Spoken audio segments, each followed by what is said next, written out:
1994. Después de 16 años tras las rejas, el hombre que confesó más de 300 asesinatos vuelve a ser libre. El mundo se pregunta, ¿qué hace un monstruo cuando le devuelven la libertad? La respuesta es aún más aterradora que los crímenes mismos. La puerta del penal de Ambato se abre al amanecer. Pedro Alonso López da su primer paso fuera del encierro. Lleva un pequeño saco al hombro y una sonrisa apenas visible. No hay periodistas esperándolo, ni policías vigilándolo. El silencio lo recibe como un viejo amigo. El monstruo, otra vez, está suelto. Pedro cruza la frontera hacia Colombia sin documentos. No hay registro, ni control migratorio que lo detenga. Se instala en Pasto, en el sur del país, una ciudad tranquila, religiosa, acostumbrada al paso de viajeros. Allí, intenta desaparecer entre la multitud. Pero su mente no conoce descanso. Durante los primeros meses, Pedro parece buscar una nueva vida. Asiste a iglesias, habla con sacerdotes, pide trabajo en talleres y mercados. Dice haber cambiado, asegura que Dios lo perdonó. Pero en su mirada aún brilla el mismo vacío, el mismo temblor de aquel niño que nunca dejó de sentir placer en el control. A finales de 1997, comienzan a circular historias inquietantes.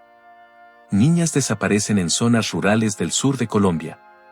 Los casos son dispersos, sin conexión aparente, pero los testimonios coinciden. Un hombre amable, de voz suave, con mirada vacía. Las autoridades no quieren creer que sea él. Pero el miedo vuelve a crecer. En 1998, la policía colombiana lo detiene en una redada rutinaria. Encuentran documentos falsos y comportamientos extraños, pero no pruebas directas de nuevos crímenes. Al revisar sus antecedentes, descubren lo impensable. Es Pedro Alonso López, el monstruo de los Andes, liberado apenas 4 años antes. Las autoridades colombianas ordenan una evaluación mental. Los médicos lo describen como altamente peligroso, con un patrón psicopático irreversible. Su capacidad de empatía es nula, su inteligencia emocional, inexistente. Aún así, no hay pruebas de nuevos asesinatos. Solo sospechas y el terror de que vuelva a comenzar. El sistema judicial colombiano decide internarlo en un hospital psiquiátrico en Bogotá. Allí permanece bajo vigilancia. Sus días transcurren entre rezos, silencios y miradas perdidas. Dice escuchar voces, dice que ellas lo visitan por las noches. Los médicos anotan, pero no entienden, él no busca cura, solo permanencia. En el año 2002, Pedro Alonso López es declarado mentalmente rehabilitado y puesto en libertad nuevamente. A partir de ese día, desaparece. No hay registros, ni fotografías, ni rastros. Solo rumores, que lo vieron en Colombia, o en Ecuador, o tal vez muerto en algún camino. Nadie lo sabe con certeza. Hoy, nadie puede confirmar si el monstruo de los Andes sigue vivo. Algunos creen que murió en el anonimato, otros aseguran que continúa escondido, observando, esperando. Las madres aún rezan por las niñas que nunca volvieron. Y las montañas guardan silencio. Un silencio que suena demasiado parecido al recuerdo. Pedro Alonso López fue liberado 3 veces. Confesó más de 300 asesinatos. Y nunca volvió a ser encontrado. ¿Está muerto? ¿O sigue caminando entre nosotros? El monstruo puede haber desaparecido. Pero su sombra aún respira.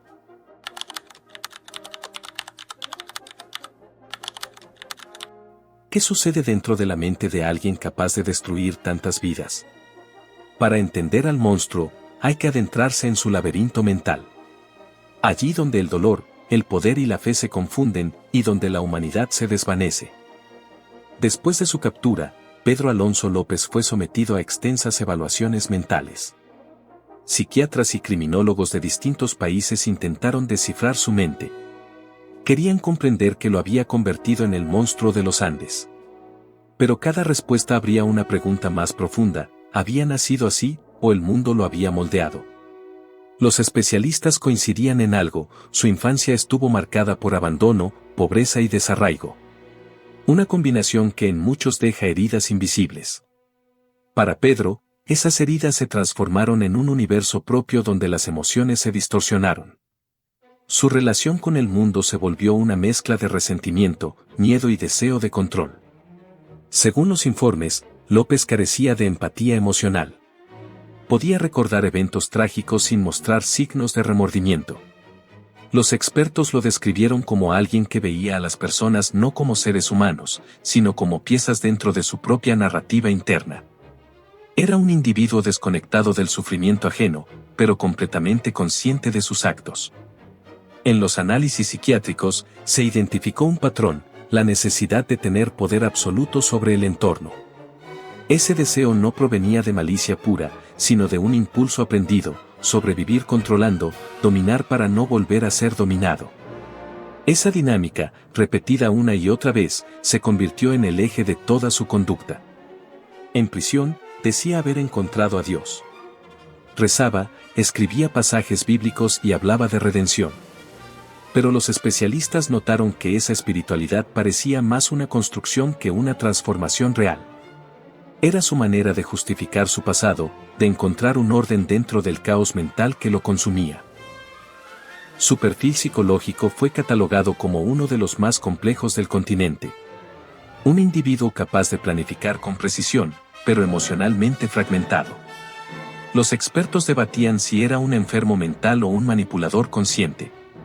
Tal vez, decían, era ambas cosas a la vez, lucidez sin compasión. Más allá del caso individual, su historia reveló un patrón social profundo. La violencia estructural, la desigualdad y la falta de oportunidades formaban un caldo de cultivo que invisibilizaba a miles de personas vulnerables. Pedro Alonso López fue el extremo visible de un sistema que falló mucho antes de su primer crimen. Los criminólogos que estudiaron su caso quedaron marcados por la experiencia. Algunos reconocieron que era imposible mirar su mente sin sentir vértigo. Había algo inquietante en su serenidad, la idea de que el mal podía ser metódico, racional, incluso lógico. El verdadero terror no era su violencia, sino su calma. Comprender su mente no lo justifica, pero sí desnuda la raíz de un sistema que produce monstruos cuando el dolor no se escucha. Pedro Alonso López desapareció, pero sus pensamientos, sus vacíos y su lógica siguen siendo objeto de estudio. Porque mientras existan seres humanos capaces de apagar su empatía, la posibilidad del mal seguirá viva.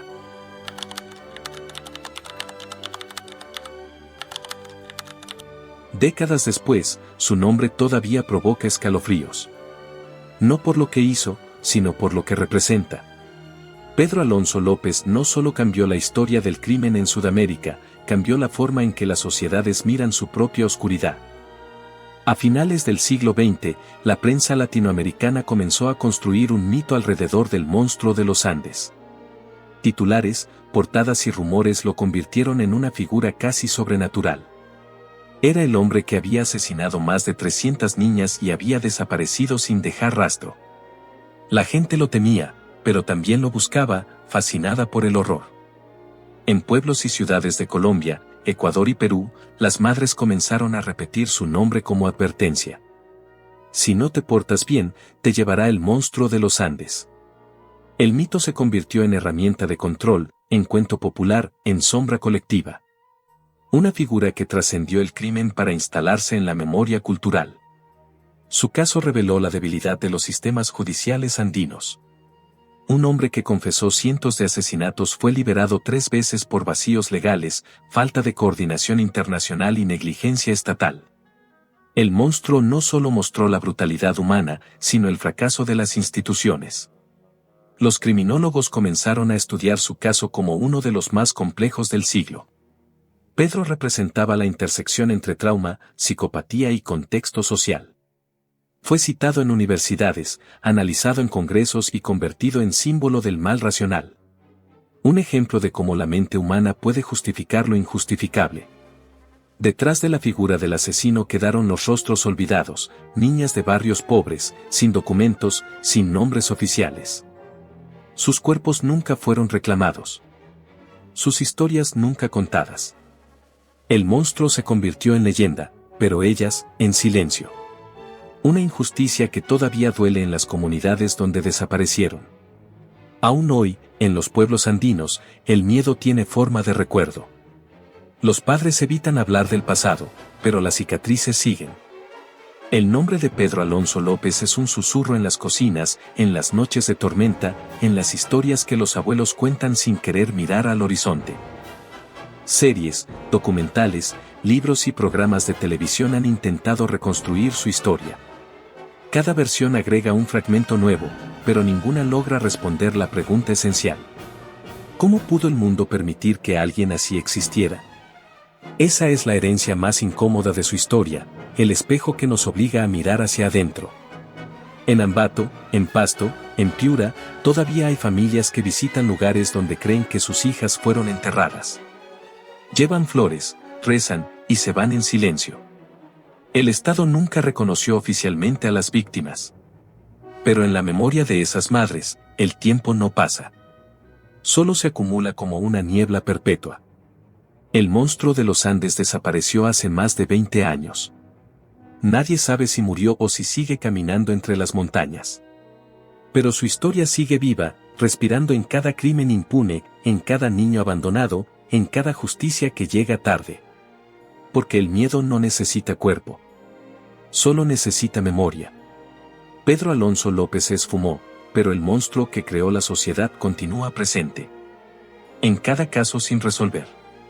En cada niña que desaparece sin explicación. La pregunta ya no es dónde está él, sino cuántos más pueden hacer del mismo silencio.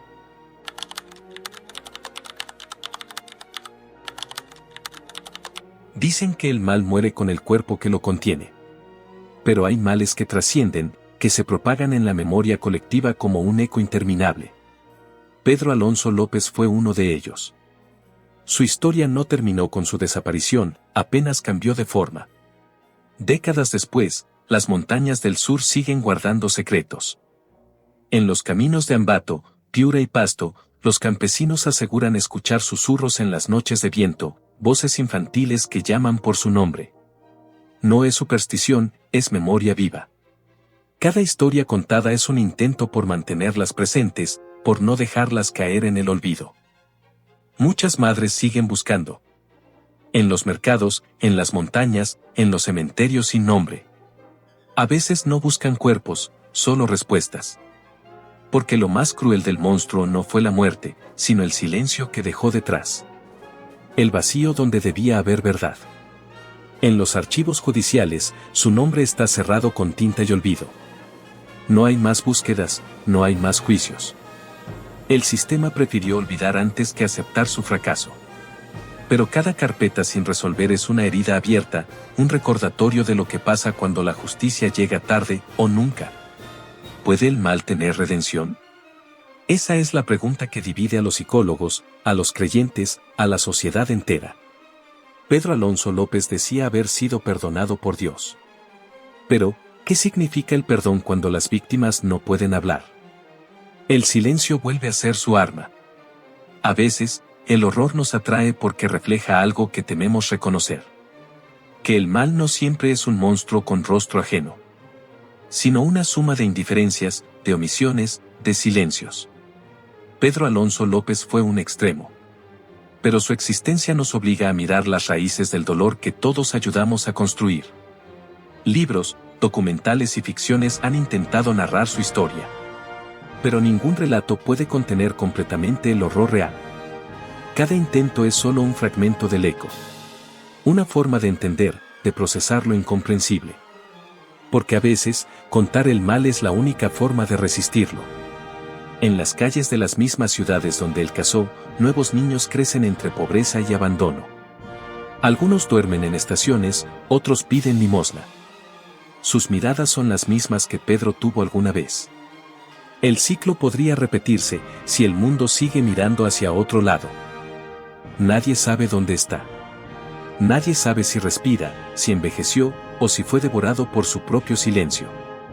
Pero cada cierto tiempo, alguien asegura haberlo visto, un anciano solitario en los Andes, caminando con mirada perdida. Quizás solo sea leyenda. O quizá, el mal aprendió a disfrazarse de olvido. Esta no es la historia de un asesino. Es la historia de cientos de niñas sin nombre. de una sociedad que no supo protegerlas, y de un eco que aún retumba en las montañas del sur. Porque mientras existan voces que reclaman justicia, el silencio no podrá ganar.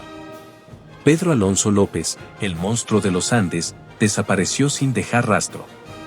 Pero su historia sigue siendo una advertencia. El mal no nace de la nada.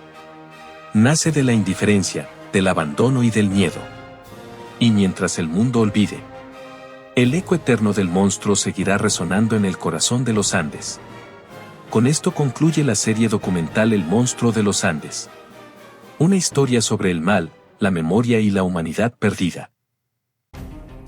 Anda, dale like a este video y suscríbete para más historias.